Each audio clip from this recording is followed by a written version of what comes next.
Welcome to my easy class. দশম শ্ৰেণীৰ বিজ্ঞান চেপ্টাৰ 2 এসিড, ক্ষাৰ আৰু লৱণ। তোমাক 3টা পৰীক্ষা দিয়া হৈছে। সিহঁতৰ এটাত পাতিত পানী আৰু আন দুটাত ক্ৰমে এটা এচিড দ্ৰব্য আৰু আন এটা ক্ষাৰকীয় দ্ৰব্য আছে। যদি তোমাক কেৱল ৰঙা লিটমাছ কাগজ দিয়া হয় তেন্তে প্ৰতিটো পৰীক্ষানলত থকা দ্ৰব্যসমূহ কিদৰে চিনাক্ত কৰিবা? আম্লিক দ্ৰব্য আৰু ক্ষাৰকীয় দ্ৰব্য আছে। এখন ৰঙা লিটমাছ কাগজ ব্যৱহাৰ কৰি দ্ৰব্যবোৰ চিনাক্ত কৰিব লাগিব। প্ৰথমতে পৰীক্ষানলবোৰত থকা দ্ৰব্যত ৰঙা লিটমাছখন নীলা হয়, সেই দ্ৰব্যটো ক্ষাৰকীয় হ'ব।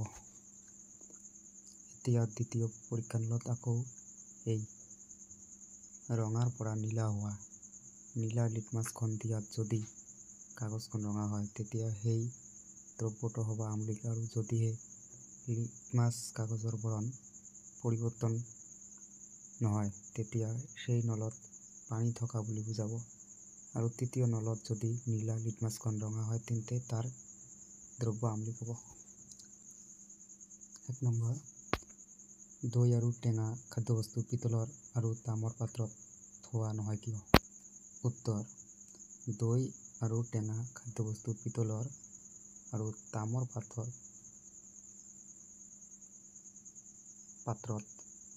থোৱা নহয় কিয়নো সিহঁত আম্লিক প্ৰকৃতিৰ। ইহঁতক ধাতু, তাম আৰু পিতলৰ পাত্ৰত থলে বিক্ৰিয়া কৰি বিষাক্ত লৱণ আৰু হাইড্ৰজেন গেছ উৎপন্ন কৰে। এই লৱণবোৰ ভক্ষণ কৰিলে খাদ্যত বিক্ৰিয়া কৰিব পাৰে। তদুপৰি এচিডৰ লগত বিক্ৰিয়া সংঘটিত কৰিলে ধাতুৰ পাত্ৰ ক্ষয়প্ৰাপ্ত হ'ব পাৰে। ক্ৰিয়াটো এচিড প্লাছ ধাতু, লৱণ plus hydrogen gas. Acid plus ধাতু, লৱণ প্লাছ হাইড্ৰজেন গেছ। 2 নম্বৰ, এচিডে ধাতুৰ সৈতে বিক্ৰিয়া কৰিলে সাধাৰণতে কোনটো গেছ নিৰ্গত হয়? এটা উদাহৰণৰ সৈতে বুজাই লিখা। উত্তৰ: এচিডে ধাতুৰ সৈতে বিক্ৰিয়া কৰিলে হাইড্ৰজেন গেছ H2 নিৰ্গত হোৱাৰ লগতে লৱণ উৎপন্ন হয়। উদাহৰণ: যেতিয়া জিংক ধাতু লঘু ছালফিউৰিক এচিড H2SO4 লগত বিক্ৰিয়া কৰি জিংক ছালফেট ZnSO4, লৱণ আৰু হাইড্ৰজেন H2 গেছ উৎপন্ন হয়। বিক্ৰিয়াটো ইয়াত দিয়া আছে।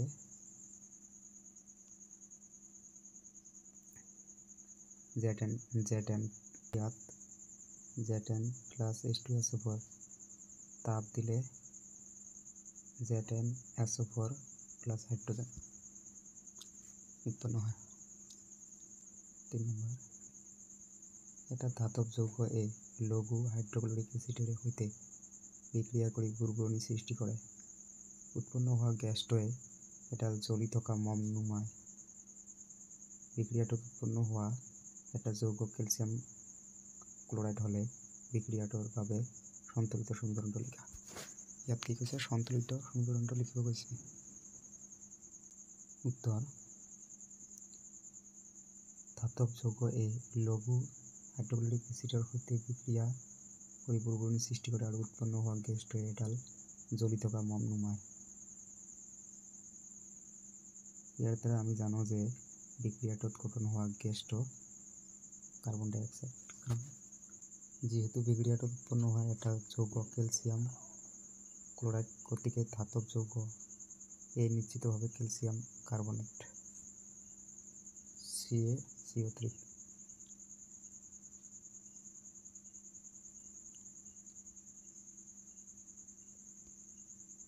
বিক্ৰিয়াটোৰ বাবে সন্তুলিত সমীকৰণটো হৈছে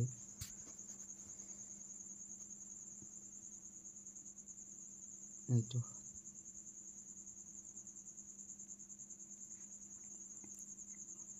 CaCO3 প্লাছ 2HCl, এইটো হ'ব CaCl2 plus H2O plus CO2। প্ৰশ্নাৱলী number জলীয় দ্ৰব্যত HCl HNO3 ইতিমধ্যে কিয় আম্লিক ধৰ্ম দেখুৱায় কিন্তু 1 নম্বৰ জলীয় দ্ৰব্যত HCl HNO3 ইতিমধ্যে কিয় আম্লিক ধৰ্ম দেখুৱায় কিন্তু এলকহল আৰু গ্লুকোজৰ দৰে যৌগৰ দ্ৰব্যই আম্লিক ধৰ্ম নেদেখুৱায়।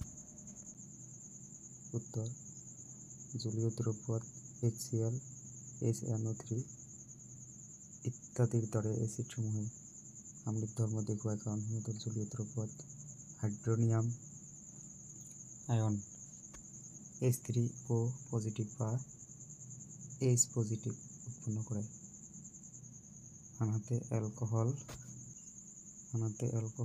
আৰু গ্লুকোজৰ দৰে যৌগৰ দ্ৰব্যই জলীয় দ্ৰব্যত আম্লিক ধৰ্ম নেদেখুৱায় কিয়নো সিহঁতে হাইড্ৰনিয়াম আয়ন H3O পজিটিভ বা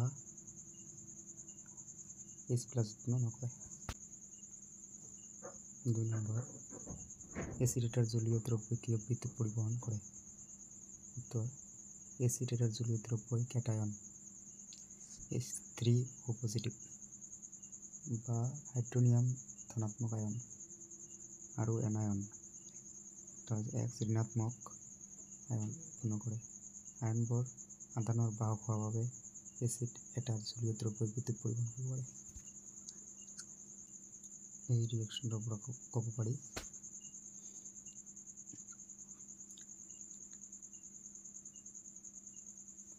HCl plus H2O Cl negative plus H3O positive।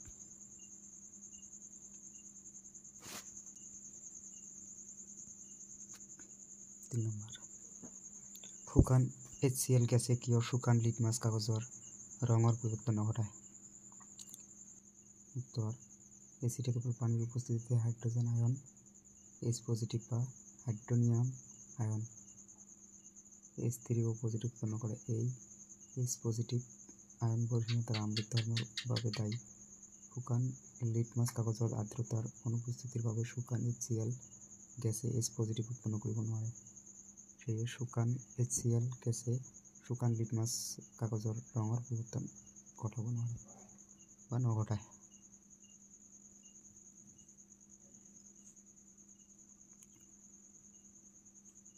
4 number acid এটাৰ লঘু কৰতে এচিড পানীত যোগ কৰিবলৈ কোৱা হয় কিন্তু পানীত 4 নম্বৰ এচিড এটা লঘু কৰতে এচিড পানীত যোগ কৰিবলৈ কোৱা হয় কিন্তু এচিডত যোগ কৰিবলৈ কোৱা নহয় কিয়? উত্তৰ এচিড এটা লঘু কৰা প্ৰক্ৰিয়াটো অতিশয় তাপ প্ৰকৃতিৰ।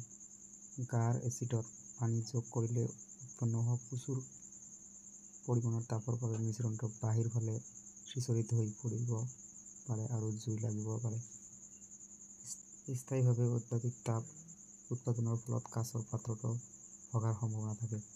সেয়ে এচিড পানীত লাহে লাহে টোপাল টোপালকৈ যোগ কৰিবলৈ আৰু এনে কৰোঁতে দ্ৰব্যটো নিৰবিচ্ছিন্নভাৱে লৰাই থাকিবলৈ পৰামৰ্শ দিয়ে।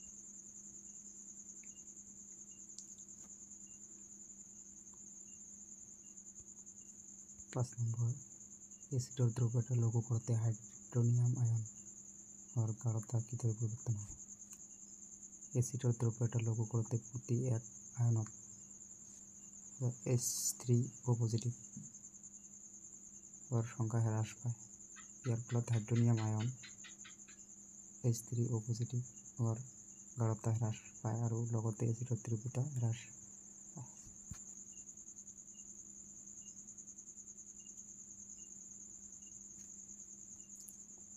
6 নম্বৰ ছডিয়াম হাইড্ৰক্সাইড দ্ৰব্য এটাত অধিক ক্ষাৰক দ্ৰৱীভূত কৰিলে হাইড্ৰক্সাইড আয়নৰ গাঢ়তা কিদৰে পৰিৱৰ্তন হয়?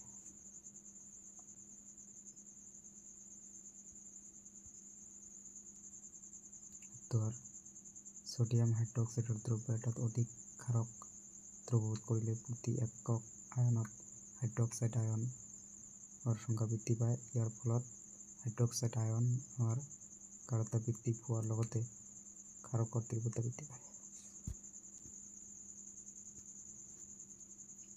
প্ৰশ্নাবলী 1 নম্বৰ, তোমাৰ হাতত এ আৰু বি দুটা দ্ৰব্য আছে। দ্ৰব্য এৰ পিএইচ মান 6 আৰু দ্ৰব্য বি পিএইচৰ মান কোনটো দ্ৰব্যত হাইড্ৰজেন আয়নৰ ঘনত্ব বেছি, কোনটো আম্লিক আৰু কোনটো ক্ষাৰকীয়।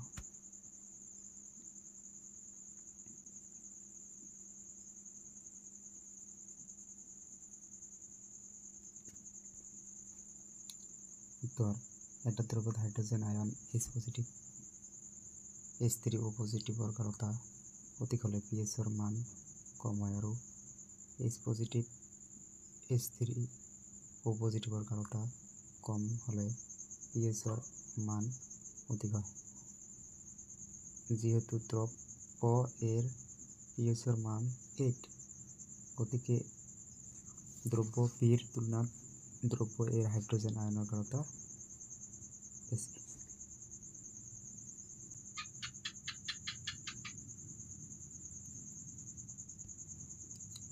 যেহেতু দ্ৰব্য এৰ পিএইচৰ মান 6 অৰ্থাৎ প্ৰথম জলীয় দ্ৰব্যৰ পিএইচৰ মান 7তকৈ কম, গতিকে দ্ৰব্যটো আম্লিক। আনহাতে যেহেতু দ্ৰব্য বিৰ মান 8 অৰ্থাৎ 7তকৈ বেশি, গতিকে দ্ৰব্যটো ক্ষাৰকীয়। দ্ৰব্য এটাৰ প্ৰকৃতিৰ ওপৰত H পজিটিভ আয়নৰ গাঢ়তা কি প্ৰভাব থাকে।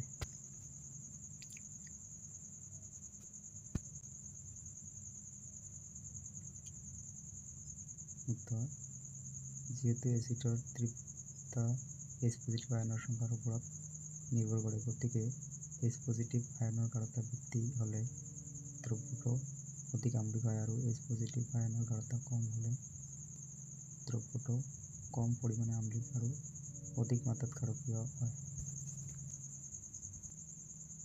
3 নম্বৰ, ক্ষাৰকীয় দ্ৰব্যত H পজিটিভ আয়ন থাকে না, যদি থাকে তেন্তে সিহঁতৰ কিয় ক্ষাৰকীয়।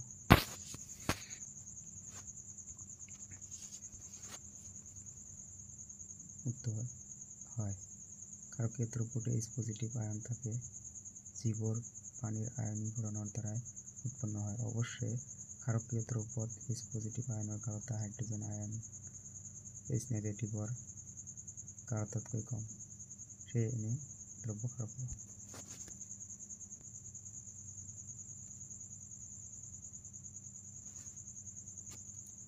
4 নম্বৰ, মাটিত কি অৱস্থাত কৃষক এজনে পটাছিয়াম ক্যালসিয়াম অক্সাইড বা শীতলিত চূন ক্যালসিয়াম হাইড্ৰোক্সাইড বা চক ক্যালসিয়াম কাৰ্বনেট প্ৰয়োগ কৰিব বুলি তোমালোকে ভাবা। উত্তৰ, গছ গছনিৰ সুস্থ সবল বৃদ্ধিৰ বাবে মাটিৰ পিএইচৰ মানৰ আদৰ্শৰ পৰিসৰ 6.5 পৰা 7। ইয়াৰ অৰ্থ এই যে এই মাটি টুকুৰা অতিশয় আম্লিক নতুবা অতিশয় ক্ষাৰকীয় নহয়। অত্যাধিক আম্লিক হোৱাৰ ক্ষেত্ৰত মাটিৰ আম্লিকতা প্ৰশমনৰ বাবে কৃষকে কৃষিক্ষেত্ৰ পটাছিয়াম ক্যালসিয়াম অক্সাইড CaO বা শীতলিত চূন ক্যালসিয়াম হাইড্ৰোক্সাইড CaOH2 বা চক ক্যালসিয়াম কাৰ্বনেট দৰে ক্ষারক প্রয়োগ করে।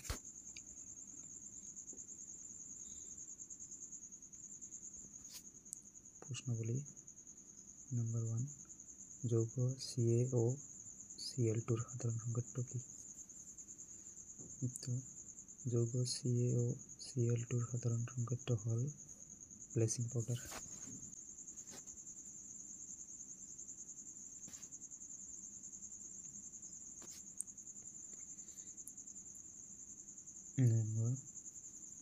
ক্লোরিনের সৈতে বিক্রিয়া করে ব্লিচিং পাউডার উৎপন্ন করা যৌগটার নাম লিখা। উত্তর, ক্লোরিনের সৈতে বিক্রিয়া করে ব্লিচিং পাউডার উৎপন্ন করা যৌগটার নাম হল শুকান পলিথিনৰ চূন CaOH2।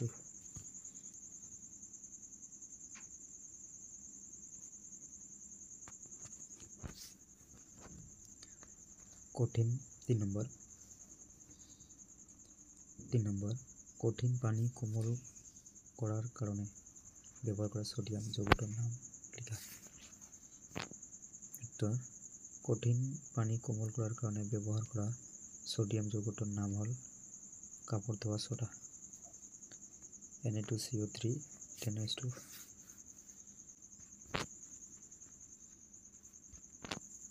4 নম্বর, সোডিয়াম হাইড্রোজেন কার্বনেটর দ্রব্য এটা সোডিয়াম হাইড্রোজেন কার্বনেটর দ্রব্য এটা উত্তপ্ত করিলে কি হয়? বিক্রিয়াটার সমীকরণটা লিখা। উত্তর, সোডিয়াম হাইড্রোজেন কার্বনেটর দ্রব্য এটা উত্তপ্ত করিলে বিয়োজিত হয় সোডিয়াম কার্বনেট, Na2CO3 আর H2O পানি ও কার্বন ডাইঅক্সাইড CO2 গ্যাস উৎপন্ন হয়।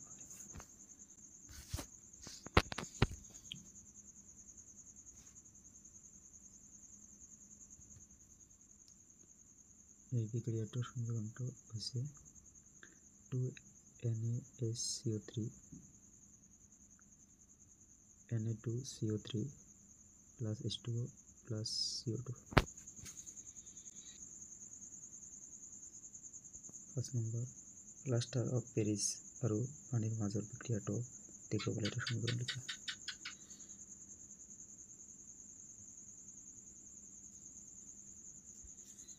উত্তর, প্লাস্টার অফ প্যারিস এবিধ বগা পাউডার CaSO4 H2O ও পানী H2O লগত মিহলি কৰিলে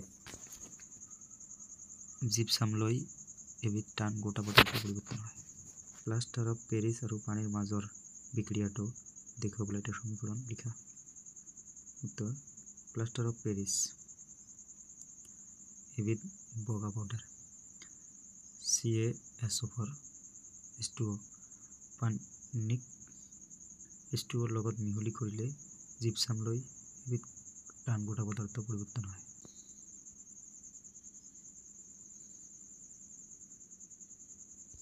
ওপৰৰ বিক্ৰিয়াটো দেখুওৱা সমীকৰণটো হৈছে CaSO4 H2O plus 1H2O CaSO4 2H2O।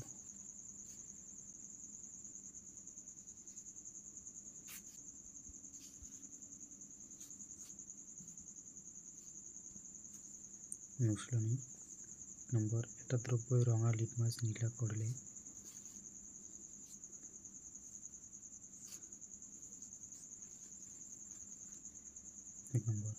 এটা দ্ৰব্যই ৰঙা লিটমাছ নীলা কৰিছে, ইয়াত pHৰ মান হ'ব পাৰে। এটা দ্ৰব্যই ৰঙা লিটমাছ নীলা কৰিছে, ইয়াত pHৰ মান হ'ব পাৰে 10।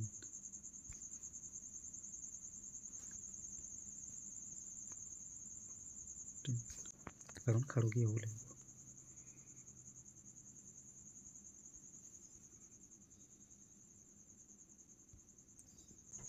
2 নম্বৰ, এটা দ্ৰব্যই কুটি কৰি লোৱা কণীৰ খোলাৰে সৈতে বিক্ৰিয়া কৰি এটা গেছ উৎপন্ন কৰে। গেছটোৱে চূণ পানী খোলা কৰে। দ্ৰব্যটোত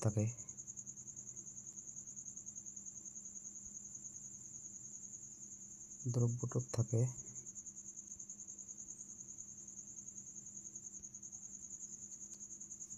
NaCl, HCl নে LiCl? HCl।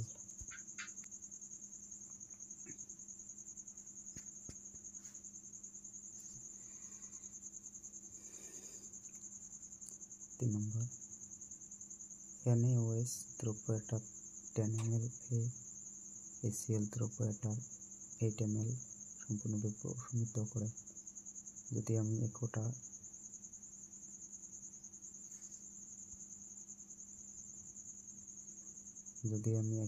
NaOH দ্ৰব্যৰ 20 ml লওঁ, তেন্তে এইখিনি প্ৰশমিত কৰিবলৈ লগা HCl দ্ৰব্যৰ আগৰ সৈতে একেটা দ্ৰব্য পৰিৱৰ্তন হ'ব।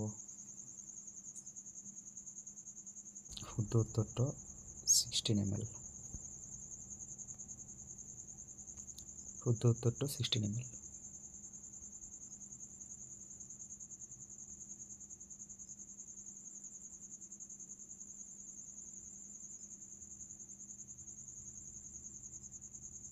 4 নম্বৰ অজীৰ্ণতা চিকিৎসাৰ ভাবে তলৰ কোন ধৰণৰ ঔষধ ব্যৱহাৰ কৰা হয়?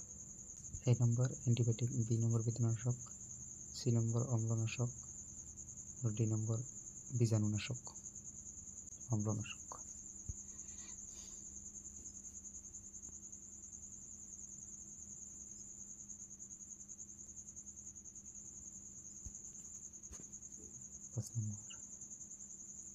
5 নম্বৰ সংগঠিত বিক্ৰিয়াৰ বাবে শব্দ সমীকৰণ আৰু সন্তুলিত লিখা যেতিয়া 5 নম্বৰ সংগঠিত বিক্ৰিয়াৰ ভাবে শব্দ সমীকৰণ আৰু সন্তুলিত লিখা যেতিয়া এ নাম্বার এ লঘু সালফিউরিক অ্যাসিডে জিঙ্কর গুড়ির সাথে বিক্রিয়া করে।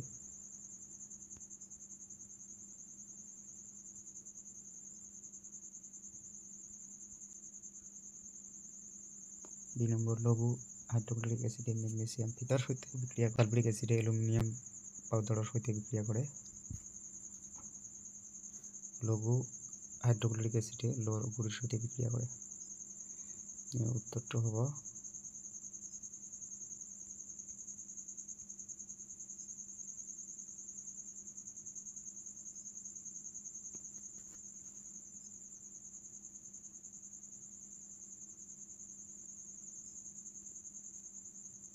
এ নাম্বার।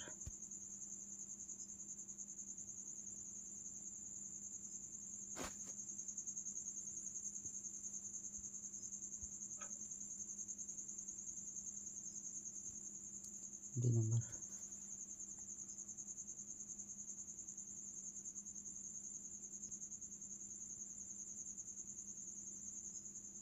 সি নাম্বার।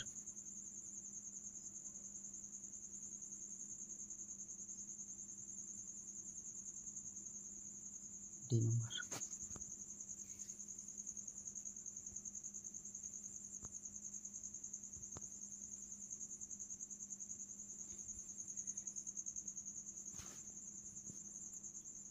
শব্দ সমীকরণ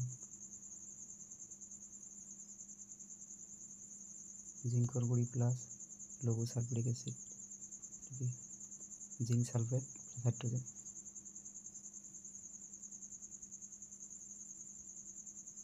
5 নম্বর সংগঠিত বিক্রিয়ার ভাবে শব্দ সমীকরণ আর সন্তুলিত লিখা যেতিয়া এ নম্বর লঘু সালফিউরিক অ্যাসিডে জিঙ্কর গুড়ির সাথে বিক্রিয়া করে। বি লঘু হাইড্রোক্লোরিক অ্যাসিডে ম্যাগনেসিয়াম ফিতার সাথে বিক্রিয়া করে। সি লঘু সালফিউরিক অ্যাসিডে অ্যালুমিনিয়াম পাউডারের সাথে বিক্রিয়া করে। ডি লঘু হাইড্রোক্লোরিক অ্যাসিডে লোহার গুড়ির সাথে বিক্রিয়া করে। উত্তর 1 নম্বর শব্দ সমীকরণ জিঙ্কর গুটি প্লাস লঘু sulphuric acid zinc sulphate plus hydrogen.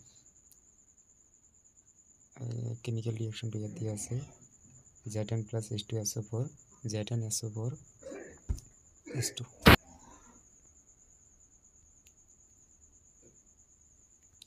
2 নম্বর শব্দ সমীকরণ ম্যাগনেসিয়াম ফিতা প্লাস লঘু hydrochloric acid magnesium chloride plus hydrogen Mg plus 2HCl MgCl2 plus H2 হাইড্রোজেনটো কমন থাকিব হাইড্রোজেন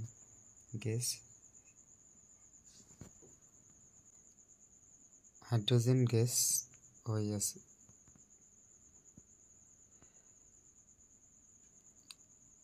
ইয়াতো হাইড্রোজেন গ্যাস উৎপন্ন হয়েছে।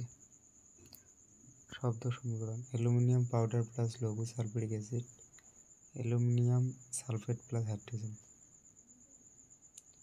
2Al plus 3H2SO4 Al2SO4 3 plus 3H2 H2 ইয়াতো হাইড্রোজেন গ্যাস উৎপন্ন হচ্ছে।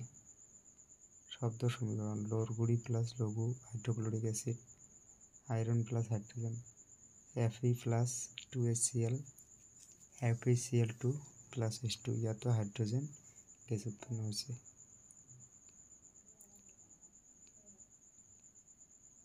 6 নম্বৰ এলকহল আৰু গ্লুকোজৰ দৰে যৌগবোৰতো হাইড্ৰজেন থাকে, কিন্তু সিহঁতক এচিড হিচাপে চিনি